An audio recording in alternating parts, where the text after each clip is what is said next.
व्रत भले ही विंता और कद्र ने रखा हो, किंतु हमें आमंत्रण तुमने दिया है दिति। इसीलिए यहां जो होगा उसका उत्तरदायित्व उन दोनों के साथ साथ तुम्हारा भी होगा। जी जी महर्षि, मैं उनकी सहायता करके आती हूँ। राहुल चले? जी।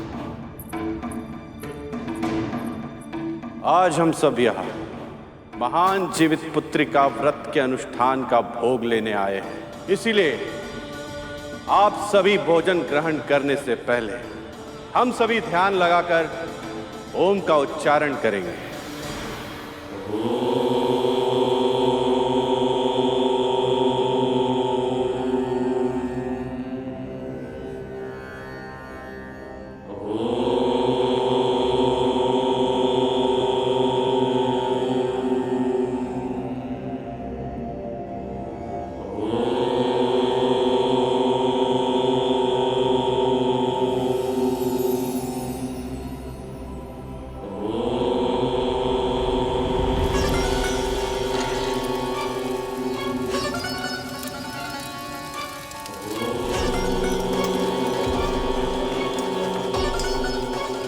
ये गरुड़ कहाँ रह गया?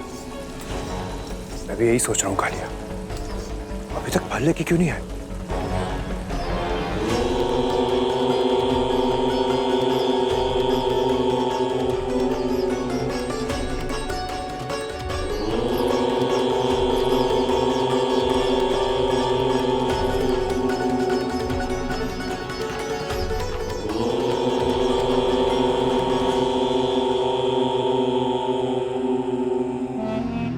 जब ये महर्षि आवेश में आकर अपनी पत्नी को वृक्ष बना सकते हैं, तो सोचो राहुल, क्रोध में आकर ये कद्रूस के पुत्र विंता और गरुड़, इन सबको क्या क्या बना देंगे, इसकी तो कल्पना ही अद्भुत है।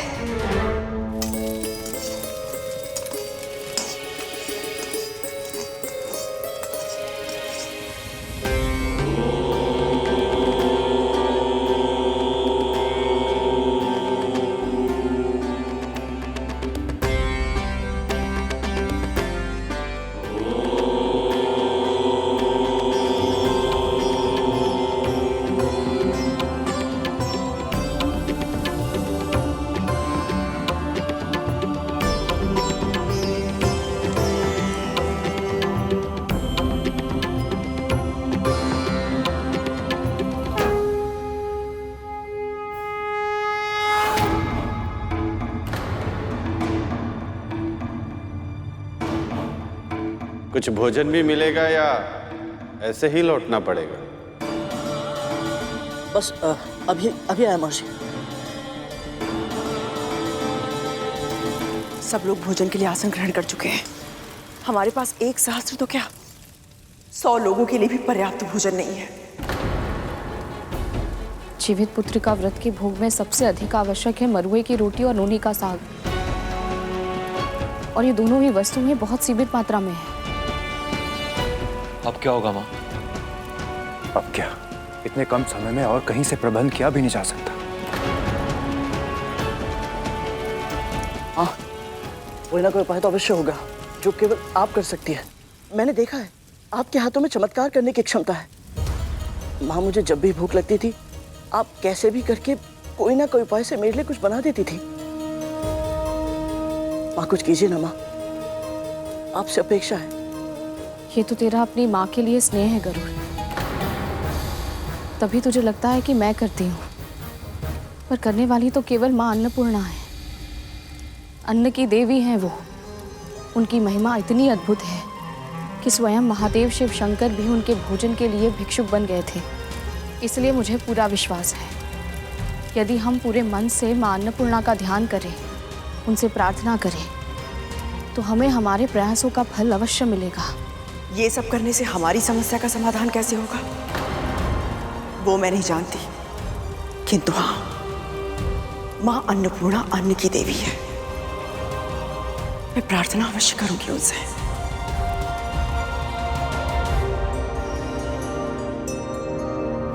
अन्नपूर्णे सदा पूर्णे शंकर प्राणवल्लभे, अन्नपूर्णे सदा पूर्णे शंकर प्राणवल्लभे, ज्ञानवैराग्य सिद्धिदं भिक्षां देहि च पार्वती, ज्ञानवैराग्य सिद्धिदं भिक्षां देहि च पार्वती, अन्नपूर्णे सदा पूर्णे शंकर प्राणवल्लभे,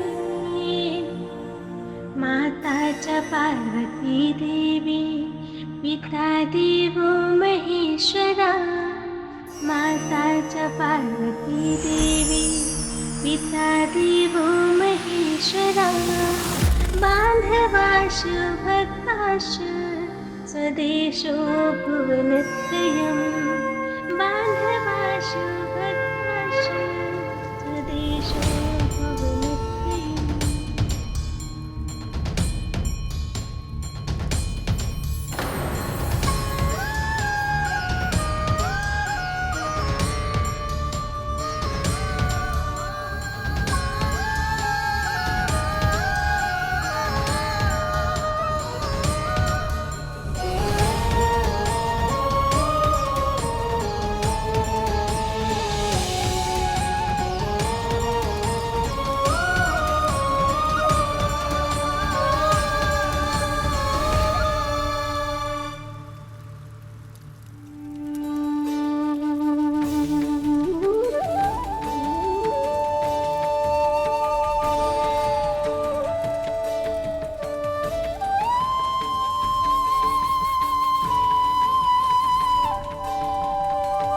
ये प्रसाद ऐसे क्यों रखा है?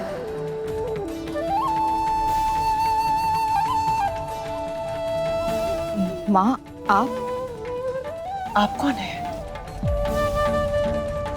माँ कहा है तो माँ ही समझ लो।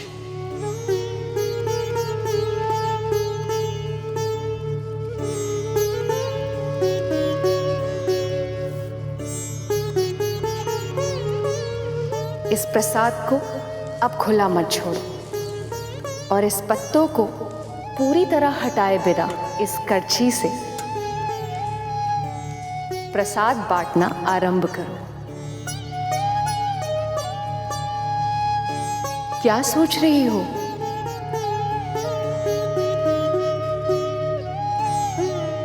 अतिथि भूखे हैं, जाओ भोग खिलाओ उन्हें।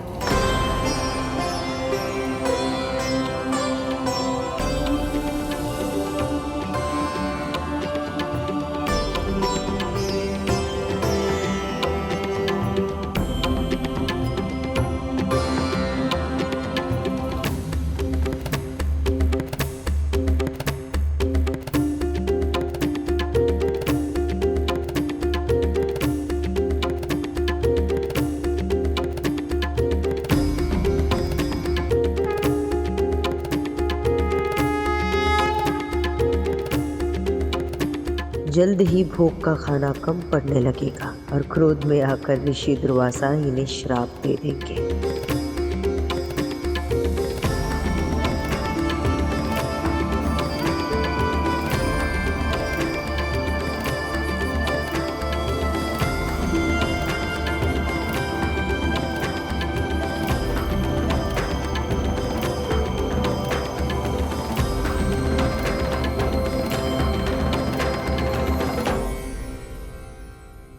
स्वादिष्ट व्यंजन, अद्भुत स्वाद।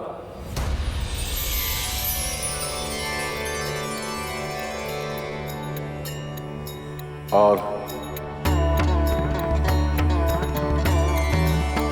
थोड़ा और।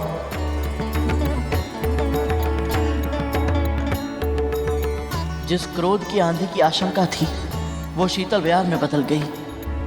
महर्षि और इनके एक सहस्त्र शिष्य को भोजन कराने में हम सफल रहे। यह असंभव कार्य केवल अन्नपूर्णा मां की कृपा से ही संभव हो पाया।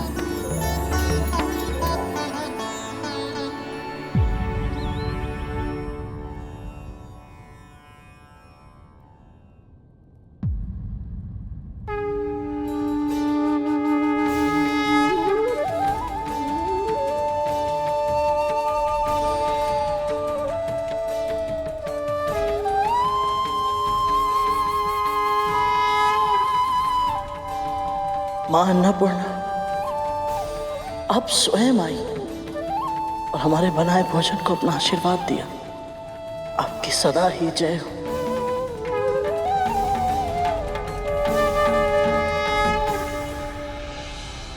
बहुत ही स्वादिष्ट भोजन था, आनंद आ गया। आपने यहाँ पधार कर हमारे व्रत को सफल बना दिया महर्षि। आज तुमने मेरी और मेरे शिष्यों की सेवा की, इससे मैं बहुत प्रसन्न हो गया कद्रू। शिव शंभु ने चाहा तो तुम्हारे पुत्रों के कष्टों का निवारण शीघ्र ही होगा।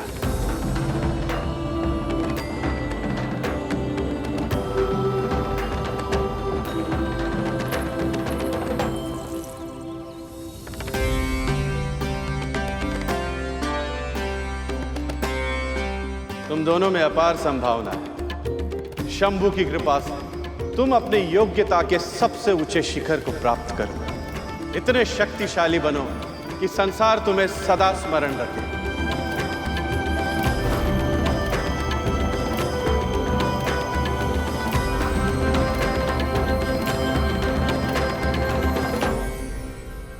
तेरे मन में मुझे एक ही इच्छा दिखाई दे रही है बालक।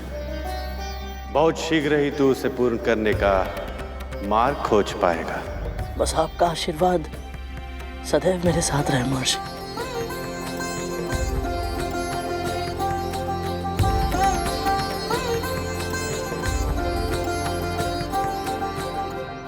मुझे आमंत्रित करने के पीछे भले ही तुम्हारी नीयत अच्छी नहीं थी, पर मुझे तुम्हारे कारण ऐसा भोजन करने का सौभाग्य मिला जिसे स्वयं मां अन्नपूर्णा का वरदान मिला था।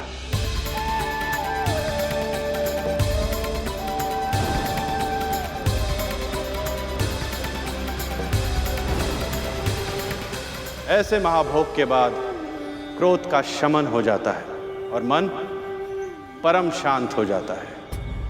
इसीलिए आज मैं तुम्हें कोई श्राप नहीं दूंगा, पर एक चेतावनी अवश्य दूंगा। जो व्यक्ति जैसा बोता है वही पाता है। इसीलिए अपने कर्म संभालो दीति। तुम्हारा आत्मविश्वास चरम पर है, क्योंकि तुम्हारे पुत्रों को संजीवनी विद्या प्राप्त है। पर स्मरण रहे, अमर होने के उपाय और भी है। आज तुमने स्वयं अपनी आंखों से देखा, यदि एक मां चाहे तो असंभव को भी संभव बना सकती है। और अदिति कब से तपस्या कर रही है और शीघ्र ही उसे उसकी तपस्या का फल मिलेगा।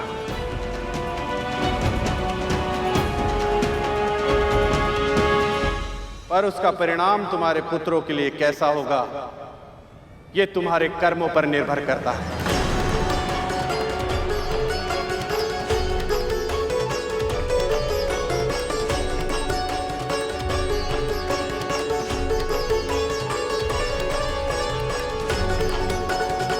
महर्षि ने श्राप भले ही ना दिया हो, पर चिंता अवश्य दी थी। ऋषि दुर्वासा के आशीर्वाद से मेरा व्रत पूरा हुआ। अब मेरे पुत्र शीघ्र ही स्वस्थ हो जाएंगे। तक तो धूम है। शिशु नंदी, भूत नंदी, सब लोग उठो।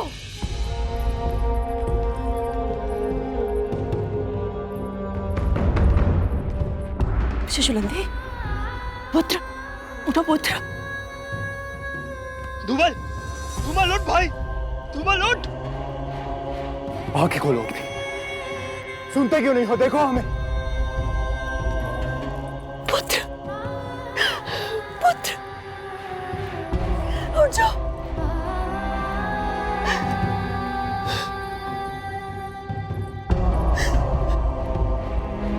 कालिया, अपने भाई से बोलो ना उठने के लिए।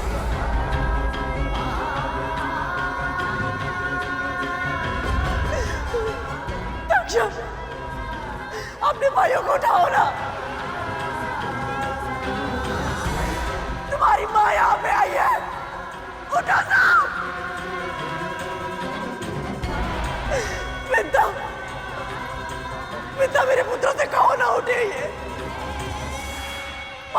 शत्रु का आदेश है। उठा जाओ।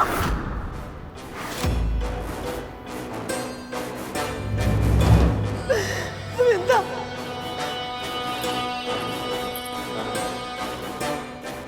क्यों विंदा? महर्षि दुर्वासा के आशीर्वाद से तेरे पुत्र को तो असीम शक्तियां मिल गई थी, फिर उनका आशीर्वाद मेरे पुत्र में फलीभूत क्यों नहीं हो रहा है? मैंने अपना व्रत, भोग, आचार, विचार, व्यवहार सब नियम के अनुसार किया। कई ऐसे अवसर आए जब मैं क्रोधित हो सकती थी, अनुचित व्यवहार कर सकती थी, किसी के मन को दुखा सकती थी। मैंने अपने ऊपर संयम रखा विंदा, फिर भी मेरे पुत्र स्वस्थ नहीं हो रहे। क्यों विंदा, क्यों? बोलो ना, उनको उठने के लिए उठ जाए। बोलो बोलो विंदा, बोलो।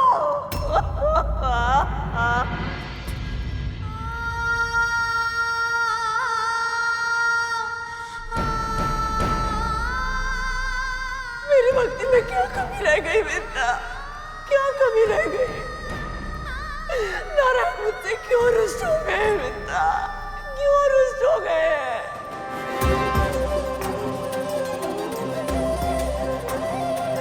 उठ जाओ, उठ जाओ।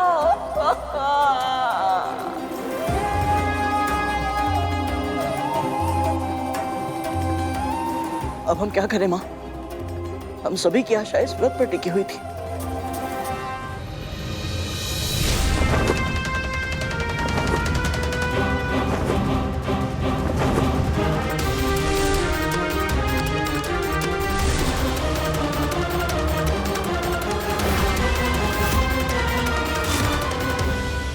पर अब तो जाओ, निकल जाओ।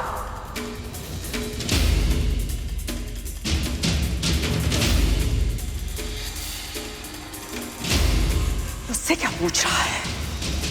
मुझसे पूछ, इस माँ से पूछ। आज मेरे पुत्रों की दशा तेरे कारण हुई है गरुड़, तेरे कारण।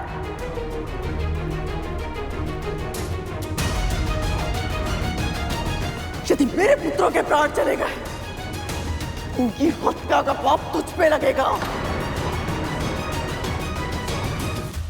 जीव हत्या एक ऐसा महापाप है जो सैकड़ों वर्षों तक प्रायश्चित करने के बाद भी नहीं उतरता।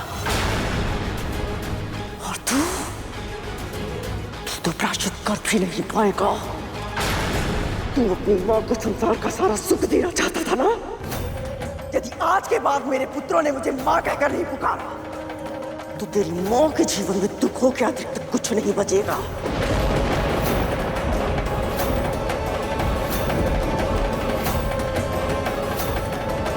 यदि इतनी अल्पायु में मेरे पुत्र काल के गाल में समा गए, तो तू भी सुखों से भरपूर परिपूर्ण जीवन नहीं जी पाएगा। तेरी मां का, तेरे भाई का, तेरा, तुम सबका अस्तित्व इस संसार से नष्ट हो जाएगा। गृहस्थ जीवन और उसके सुख जो तेरी रेखाओं में है ना, वो सदैव सदैव के लिए मिट जाएंगी। तेरी पक्षी प्रजाति सदैव सदैव के लिए समाप्त हो जाएगी। ये इस मां का श्राप है।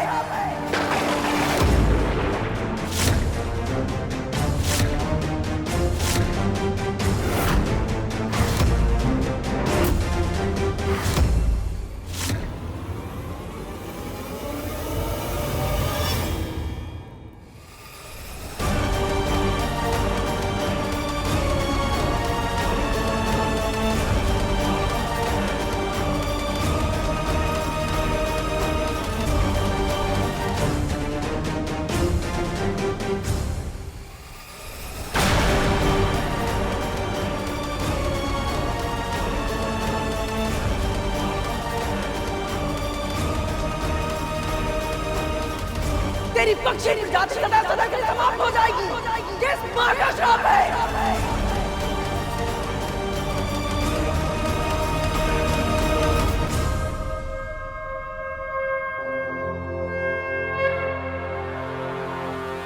ऐसे मुस्कुरा क्यों रहे आप प्रभु? मेरी माओ को रोते हुए देखकर प्रसन्न है, या फिर ये देखकर कि मेरे भाइयों को एक एक श्वास के लिए संघर्ष करना पड़ रहा है? या फिर मुझे इतना विवश, इतना असहाय देखकर प्रसन्न है आप? आज मेरी दोनों माएं मुझे अपने ही भाइयों का हत्यारा समझ रही हैं और आप मौन हैं।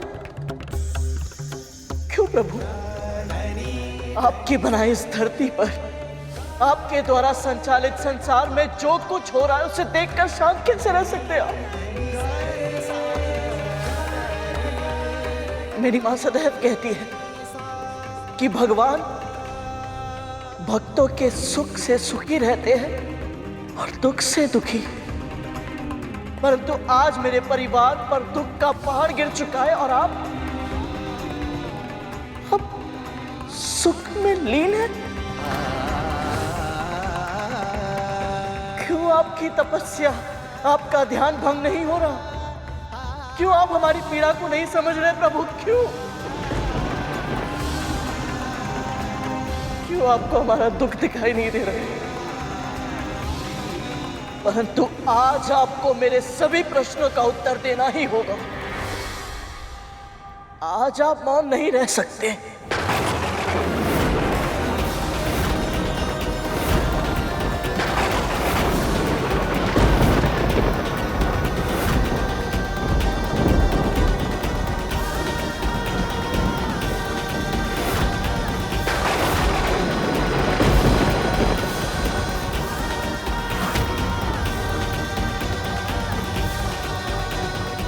मेरी मां ने सदैव आपकी ही भक्ति की है प्रभु, और वो सदैव यही कहती है जहां सत्य होता है ईश्वर भी वही विद्यमान होते हैं। इसलिए आज आपको मेरे सत्य को उजागर करने आना ही होगा प्रभु, आना ही होगा आपको।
गरुड़,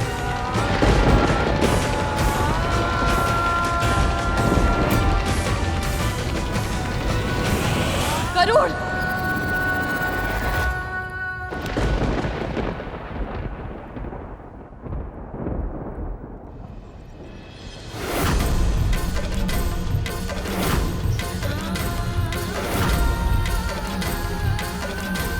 क्या कर रहा है तू?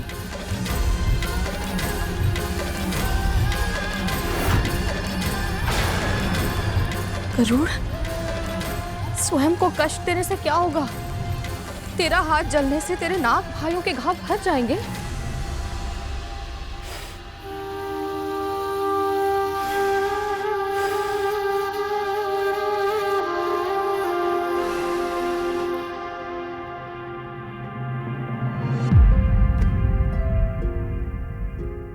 बड़ी माँ ने मुझे जो कहा, माँ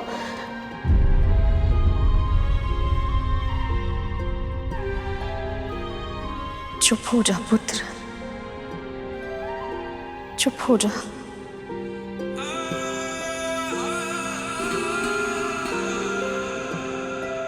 पता है माँ, बड़ी माँ के कटु वचनों से मुझे इतना दुख नहीं हुआ, परंतु आपने मेरी ओर ऐसे क्यों देखा? माँ, आपकी दृष्टि में उल्लाहना का भाव था, निराशा का दुख, क्रोध था। क्या मां, आपको सच में ऐसा लगता है कि मैंने जानबूझकर मैंने किसी की हत्या करने का प्रयास नहीं किया है मां। मैंने कोई पाप नहीं किया है।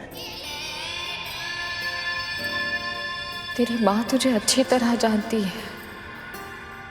कभी स्वप्न में भी नहीं मानूंगी कि तू कोई पाप कर सकता है गरुड़। मैं तो बस तेरे लिए चिंतित थी। मेरी दृष्टि में जो उल्हाना का भाव तूने देखा वो मेरे लिए था। निराशा महारानी के लिए और क्रोध उस नियति के लिए था जिसके कारण तुझ पर इतना बड़ा आरोप लगा। तेरी माँ तुझे पहचानती है, तुझ पर अखंड विश्वास करती है तेरी माँ।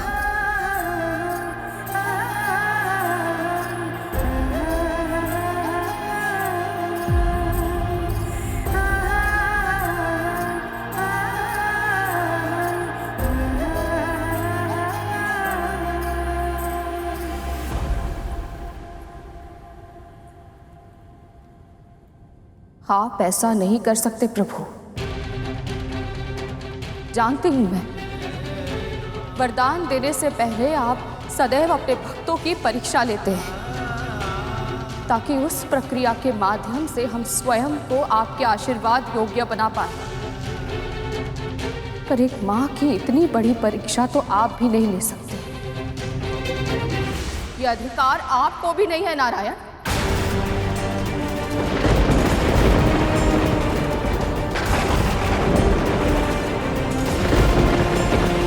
कैसी अनहोनी के संकेत हैं प्रभु। मैं जानती हूँ आप समाधि में लीन हैं, पर आज आपको अपने भक्त की पुकार, एक माँ की पुकार सुननी ही होगी।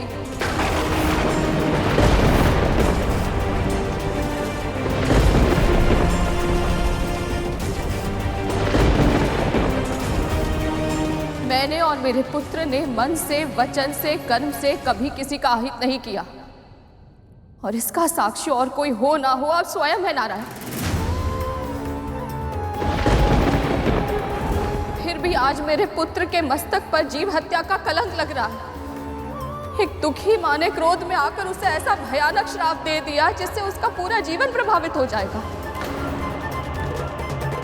जीवन जीने का, अपने वंश को बढ़ाने का अधिकार सभी प्राणियों को सहज प्राप्त है प्रभु, पर मेरे पुत्र और उस दुखी माँ के पुत्रों का यह अधिकार नियति छीन रही है और आप समाधि में बैठकर ये सब होते हुए बस देख रहे हैं।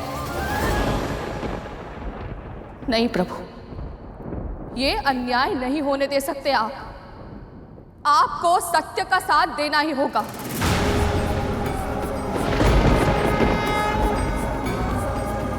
मेरा पुत्र निर्दोष है, ये सिद्ध करना ही होगा आपको।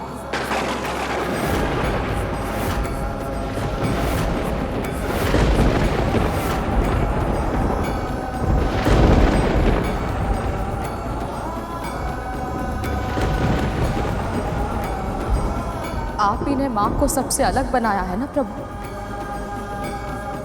जब एक स्त्री माँ बनती है ना, तो केवल उसके तन में नहीं, उसके मन में, उसके हृदय में, यहाँ तक कि उसकी आत्मा में भी परिवर्तन आ जाता है। उसमें सृजन की शक्ति आ जाती है। और आज उसी शक्ति का आह्वान करते हुए मैं आपको पुकार रही हूँ। आप मेरी इस पुकार को अनसुना नहीं कर सकते प्रभु।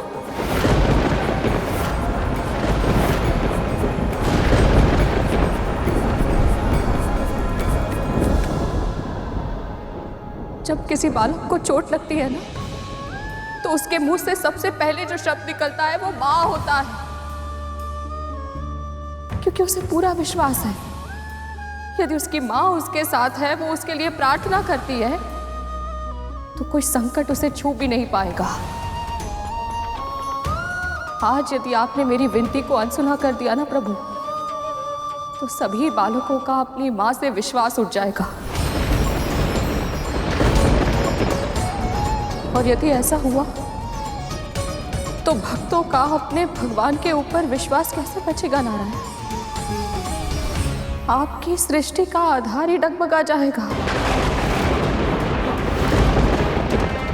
आज एक भक्त को अपनी भक्ति पर शंका हो रही है। यदि आज आपने इस भक्त की पुकार नहीं सुनी तो समस्त संसार का भक्ति से विश्वास उठ जाएगा प्रभु।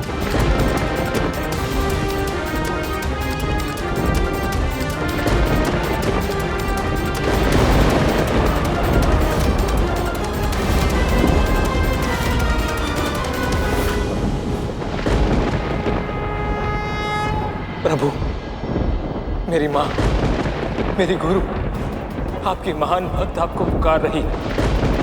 मेरे भाइयों के प्राण संकट में है प्रभु। उनका दर्द मुझसे देखा नहीं जा रहा। उन पर कृपा कीजिए प्रभु।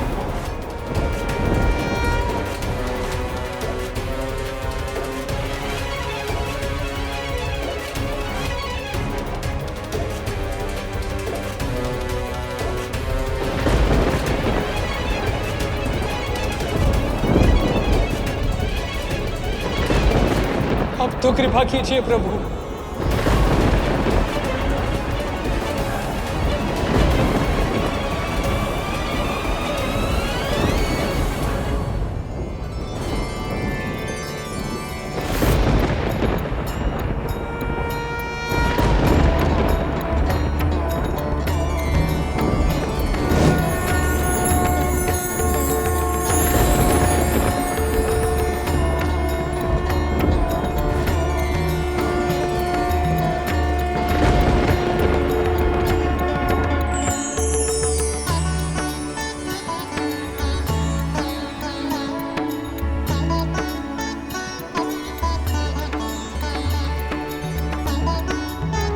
प्रभु,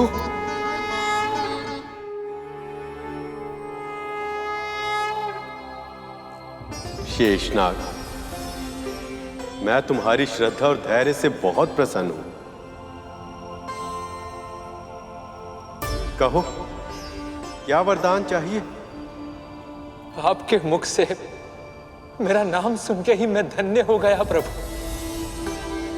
मैं बस इतना चाहता हूं कि सदैव आपकी सेवा कर पाऊं, आपके निकट रह पाऊं। इससे अधिक और कुछ नहीं चाहता प्रभु। शेषनाग, इस संसार का एक अद्भुत नियम है, जिसे कुछ नहीं चाहिए उसे ही सब कुछ मिलता है। वैसे मेरी तुम्हारे साथ पहचान अधिक समय से नहीं, किंतु जब से लक्ष्मी मुझे छोड़कर गई तब से तुम मेरे साथ हो। एक भाई की भांति तुमने मेरा ध्यान रखा है। इसलिए जब जब मानव कल्याण के लिए मुझे संसार में अवतरित होना होगा, तब तब किसी न किसी रूप में तुम सदैव मेरे साथ रहोगे। और जब जब मैं वैकुंठ में रहूंगा, तब तुम मेरी शैया बनोगे। अपने भाई की गोद में विश्राम करके मुझे रक्षा और शांति का आभास होगा, और तब मैं सृष्टि का संचालन और भी आसानी से कर पाऊंगा। यदि ये आपको स्वीकार हो तो। प्रभु, जिसकी कल्पना भी न की थी, आपने वो आशीर्वाद दिया है मुझे जो संसार को सुख देते। यदि मैं उन्हें तनिक भी सुख और विश्राम दे पाऊं, तो इससे बड़ा सौभाग्य क्या होगा मेरे लिए।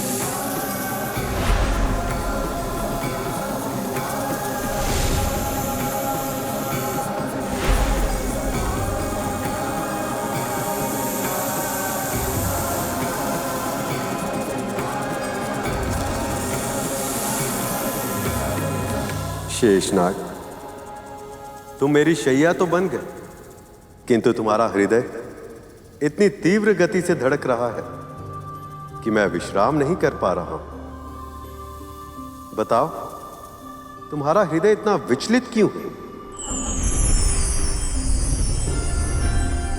क्षमा कीजिए प्रभु, पर जो भी मन में है निसंकोच कहो शेष। प्रभु, आपके समाधि से बाहर आने से पहले जो व्यथा मेरे मन में थी वो अब भी वही है। पृथ्वी पर जो कुछ भी हो रहा है उसी से मेरा मन विचलित है प्रभु। तुम मेरा आसन तो बन गए, किंतु माया के जाल से अब भी जकड़े हुए हो शेष। सारा संसार छोड़ दिया, पर मां तो संसार से ऊपर होती है ना प्रभु। मेरी मां कद्रू ने क्रोध में आकर मेरे भाई गरुड़ को इतना बड़ा श्राप दे दिया कि मैं कुछ सोच ही नहीं पा रहा हूं कि किसके लिए दुखी हूं। उस मां के लिए जो अपनी आंखों के सामने अपने पुत्रों को प्राण गंवाते हुए देख रही है, या उस भाई और विमाता के लिए जो निर्दोष होते हुए भी इतना अन्याय सहने के लिए विवश है। तुम्हारी पीड़ा उचित है शेष। बताओ, मन में इच्छा क्या है? मेरे भाइयों के कष्टों का निवारण कीजिए प्रभु। उन्हें जीवन दान दे दीजिए ताकि मां कद्रू का श्राप सार्थक न हो पाए और गरुड़ और विमाता विंता का भी उद्धार हो जाए।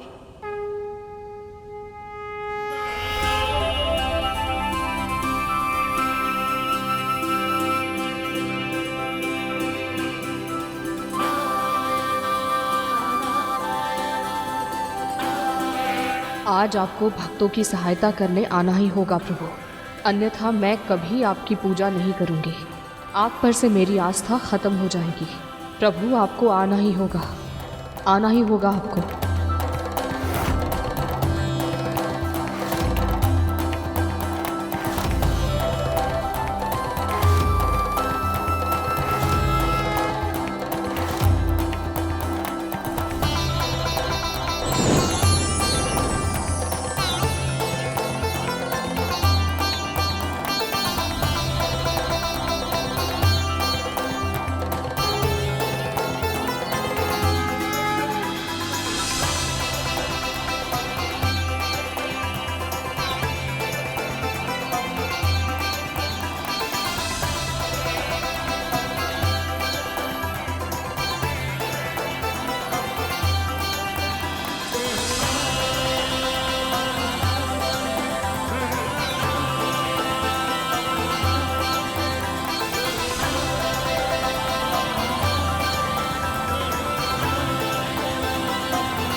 देवी विंता,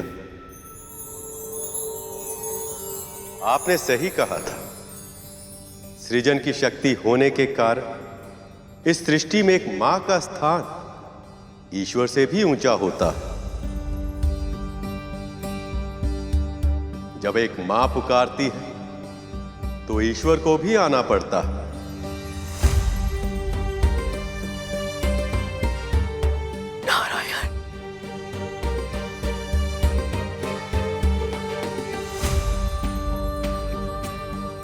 इस व्रत के लिए जिस निष्ठा का प्रदर्शन आपने और देवी कद्रू ने किया है वह सराहनीय है। और आप दोनों ने मुझे भोग देकर अपने इस व्रत को संपूर्ण नहीं किया और इसीलिए अब तक मैं आपको दर्शन नहीं दे पा रहा था।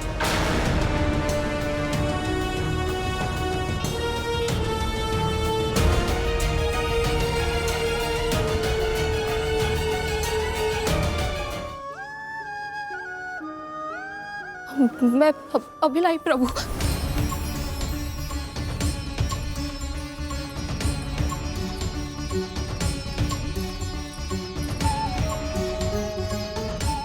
लीजिए प्रभु।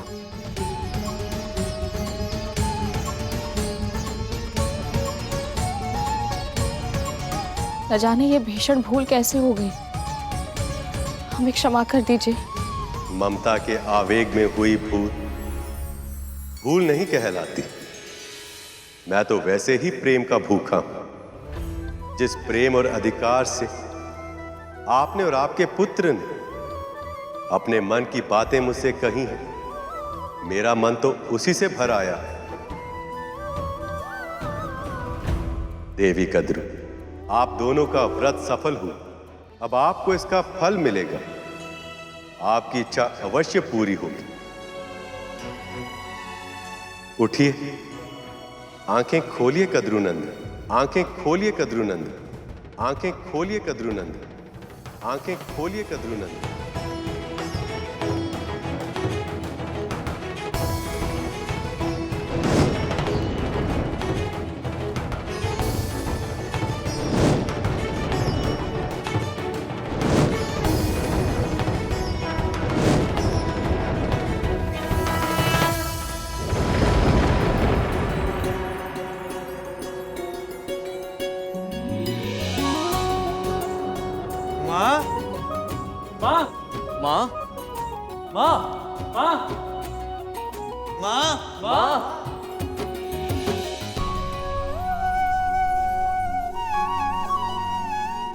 मेरे पुत्र,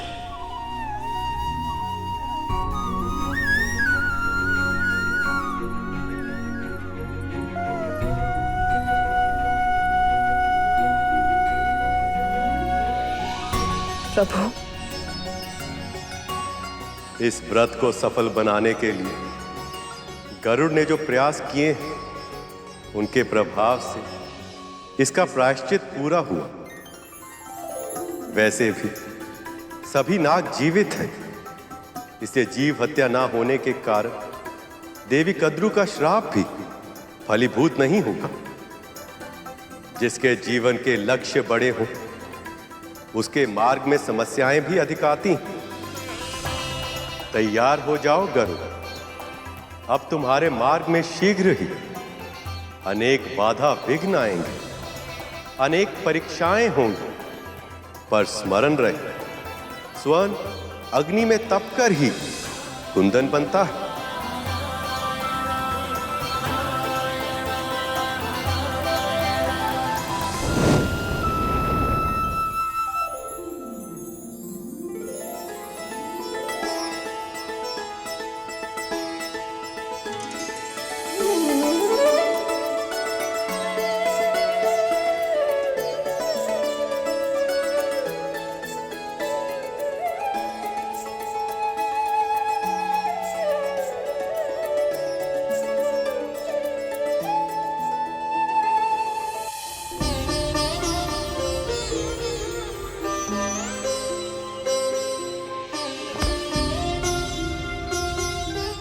स्वस्थ हो।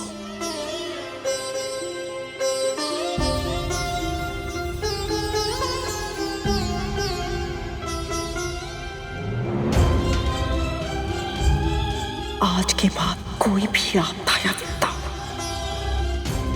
तुम सब तक नहीं पहुंचने दूंगी।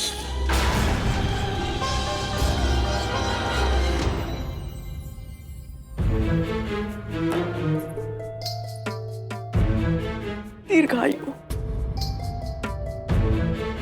तुमने तो भयभीत कर दिया था हमें। ये तो माँ का विश्वास था जिसने हमें साहस दी। सही कहा।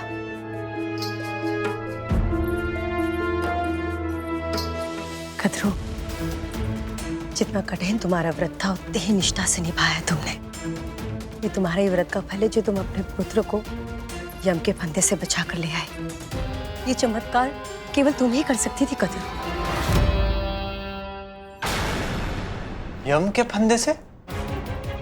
दीदी माँ, ये आप क्या कह रही हैं? हाँ माँ, पल भर पहले तो हम गरुड़ के साथ सूर्य लोक जा रहे थे और दूसरे पल हमें भगवान विष्णु का स्वर सुनाई दिया। तुम सब बहुत भाग्यशाली हो जो तुम्हें कद्रू जैसी माँ मिली है।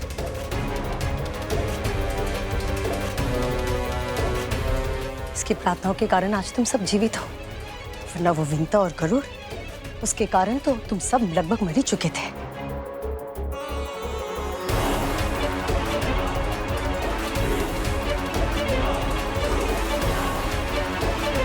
मुझसे छुपाकर तुम सब उस गरुड़ के साथ चले गए थे। सूर्य लोक के स्थान पर मृत्यु लोक पहुंच गए थे तुम सब।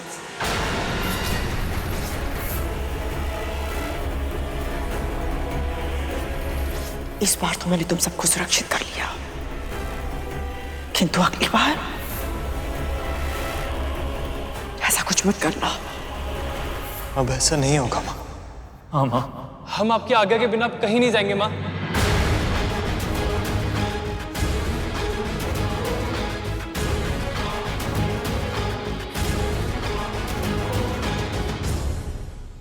ये तो अनुचित है प्रभु। कद्रू माँ भी जानती हैं कि विंतामाल गरुड़ के बिना नाग भाइयों का जीवित रहना असंभव था। फिर भी उनके स्वभाव में कृतज्ञता है, कृतज्ञता नहीं। ऐसा आभास होता है जैसे विंतामाल गरुड़ की अच्छाइयों को पूरी तरह नकार दिया है इन्होंने। और दूसरी ओर विंतामाल गरुड़ भी विचित्र है। जीवित पुत्री का व्रत को सफल बनाने के लिए कितना कुछ किया है उन्होंने, और ये दोनों उसका श्रेय भी नहीं ले रहे। जानते हो ऐसा क्यों है शेष? क्योंकि कद्रू के मन में अभिमान और स्वार्थ के भाव प्रबल है, जबकि विंता और गरुड़ के मन में भक्ति और परोपकार के भावों की प्रधानता है। जब कोई पाप करता है तो उसे लगता है कि उसे कोई नहीं देख रहा, पर मैं देख रहा होता हूं। इसी तरह पुण्य करते समय भी जब कोई ये सोचे कि कोई उसे देख रहा है या नहीं, तब भी मैं उसे देख रहा होता। विश्वास करो शेष, अपने अपने कर्मों का फल हम सबको भोगना पड़ता है। प्रभु, आपने गरुड़ से कहा था कि उसके जीवन के लक्ष्य बड़े, इसीलिए उसके सामने समस्याएं भी बड़ी आएंगी। किंतु आप किस लक्ष्य की ओर संकेत कर रहे थे? जब से असुरों को गुरु शुक्राचार्य के माध्यम से संजीवनी विद्या प्राप्त हुई है, तब से वह निर्भय हो गए। आपकी महाकठिन तपस्या से मैं प्रसन्न हुआ ऋषि भार्गव। केवल एक ही वरदान चाहिए मुझे, व्रत संजीवनी विद्या। स्वर्ग प्राप्त कर लेने के बाद भी उन्होंने देवताओं को सताना, उनका शोषण करना नहीं छोड़ा। देवता भी उनके भय से छुपने पर विवश हो गए। ऋषि मुनियों की तपस्या में, उनके दैनिक कार्यों में व्यवधान आ रहा है, और श्री लक्ष्मी के समुद्र के भीतर समा जाने के कारण पृथ्वी पर अव्यवस्था फैल गई है। पर अब इस अव्यवस्था को दूर करने का समय आ गया। अब पृथ्वी पर पुनः मुझे संतुलन स्थापित करना होगा, और इसके लिए मित्र और शत्रुओं को साथ लाना होगा। विरोधियों को एक दूसरे की सहायता करने के लिए प्रोत्साहित करना होगा। अब मुझे कुछ ऐसा करना होगा शेष, जो इस संसार ने आज तक ना देखा हो और ना ही सुना हो। मेरी इस योजना में गरुड़ एक बहुत ही महत्वपूर्ण भूमिका निभाएगा, पर ऐसा करना उसके लिए आसान नहीं होगा। प्रभु, ऐसा क्या करने वाले हैं आप? जानता हूं तुम्हारे मन में बहुत सारे प्रश्न हैं शेष। उन सभी के उत्तर तुम्हें सही समय आने पर मिलेंगे, पर अभी मुझे जाना होगा। एक मां बहुत लंबे समय से मेरी प्रतीक्षा कर रही हैं। ओम नमो नारायणाय नमः। ओम नमो नारायणाय नमः। ओम नमो नारायणाय नमः। आपकी तपस्या सफल हुई देवी अदिति।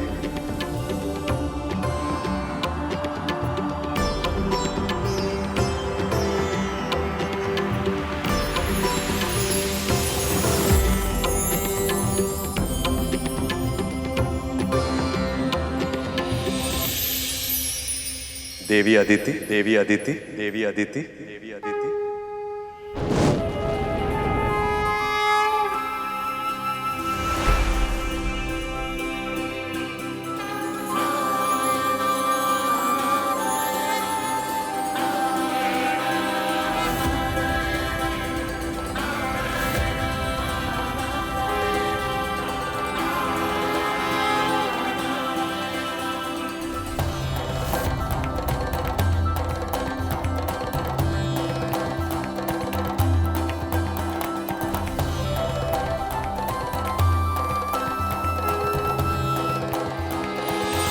नारायण, अब इन आंसुओं को पहुंचने का समय आ गया है। आपने ये भीषण तपस्या अपने पुत्रों की प्राण रक्षा के लिए, उन्हें सामर्थ्यवान बनाने के लिए और उनका खोया हुआ सम्मान उन्हें लौटाने के लिए की, पर यह तब तक संभव नहीं जब तक देवी लक्ष्मी वापस लौट नहीं आती।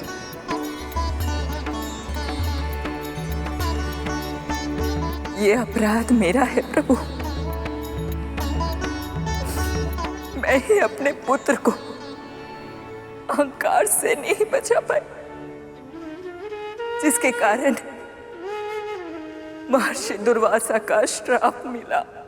तूने विजय श्री की प्रतीक परम पूजनीय रुद्राक्ष की माला मेरे आशीर्वाद और उससे भी अधिक मेरे आराध्य भगवान शिव के वरदान का अपमान किया है। आज से तू और तेरे सभी देवता श्रीहीन हो जाएंगे।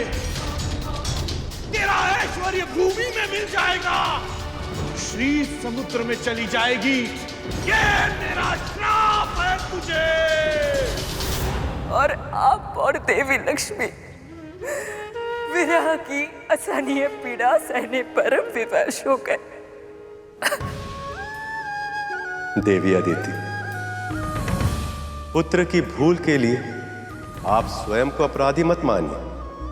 आप भली भांति जानती हैं कि प्रत्येक व्यक्ति अपने कर्मों के लिए स्वयं उत्तरदायी होता है। मैं आपकी तपस्या से प्रसन्न हूं और इसीलिए आपके पुत्रों के कष्टों के निवारण के लिए मेरे पास एक उपाय है, जिससे न केवल देवताओं का खोया हुआ मान सम्मान वैभव लौट आएगा, अपितु इस संसार में श्री भी लौट आएंगे। अब आप मेरा ये संदेश अपने पुत्रों को दें कि वह शीघ्र अतिशीघ्र मुझसे आकर भेंट करें, उनका कल्याण होगा। आपका कोटि कोटि धन्यवाद।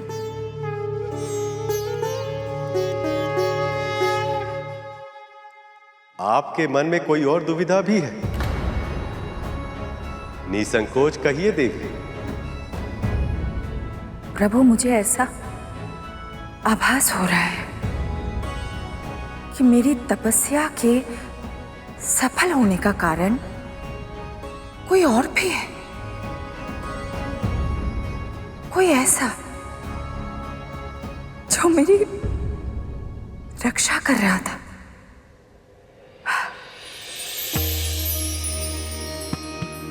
वो देखिए प्रभु। कोई बताए या ना बताए, किंतु मां का हृदय जान ही जाता है। वो परोपकारी कोई और नहीं, आपकी बहन विंता का छोटा पुत्र गरुड़ था।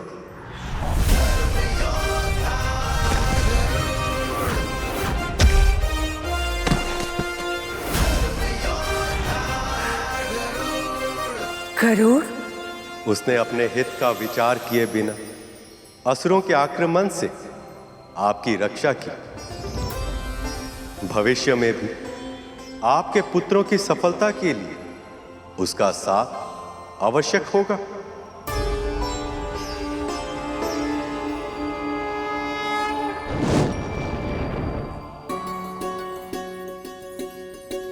गरुड़ ने मेरे लिए इतना बड़ा परोपकार किया है और भविष्य में भी मेरे पुत्र की सफलता के लिए बड़ी भूमिका निभाएगा। मुझे शीघ्र ही उससे मिलना चाहिए।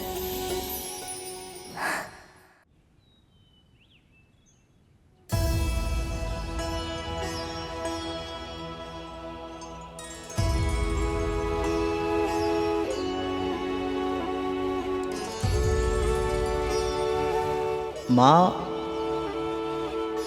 प्रभु विष्णु ने कहा था अब मेरे मार्ग में अनेक बाधा विघ्न आएंगे, अनेक परीक्षाएं देनी होंगी मुझे। इसका अर्थ क्या हो सकता है माँ? प्रभु विष्णु की लीला तो वो ही जाने। मैं तो बस इतना जानती हूँ, उन्होंने ये भी कहा था कि स्वर्ण अग्नि में तपकर कुंदन बनता है। ये तेरे लिए संकेत है गरुड़, तुझे भी कठिनाइयों की अग्नि में तपकर कुंदन बनना है।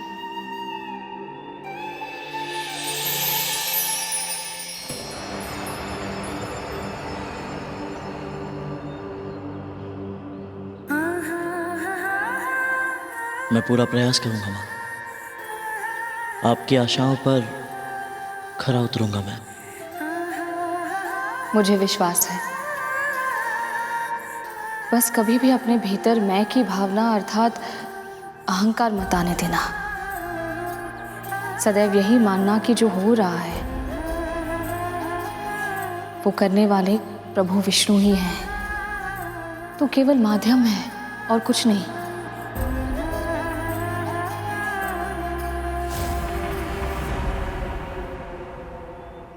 विंता, कहाँ मर गई तू? तू और तेरा पुत्र, तुम दोनों मेरे पुत्रों का भूखा मारोगे क्या? भोजन की व्यवस्था करो। अब पता चलेगा गरुड़ और विंता को अपना असली स्थान। एक दास चाहे कुछ भी करे, वो दास ही रहता है।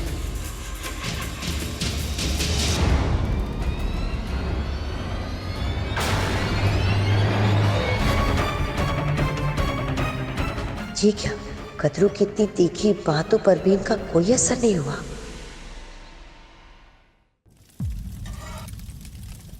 विंता जी, राजकुमार और साग मांग रहे हैं। हाँ, दोबारा बना दिया है, वहां रखा है। विंता जी, लड्डू वो रखे हैं, ले जाओ।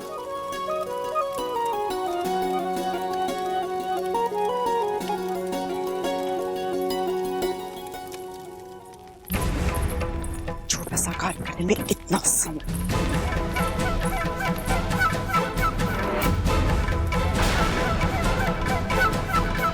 खीर बनने में कितना समय है?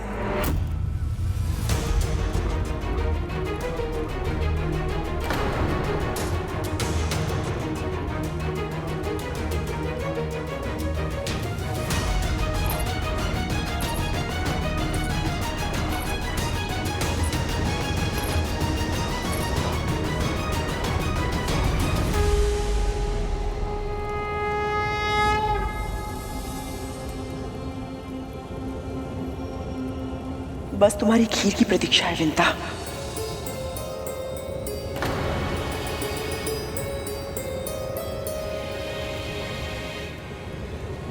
तुम्हें तो पता है ना मेरे पुत्रों को खीर कितनी प्रिय है।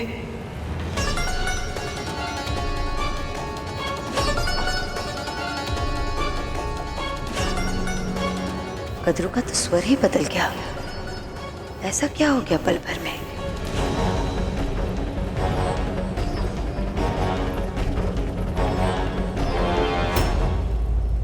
अदिति दीदी,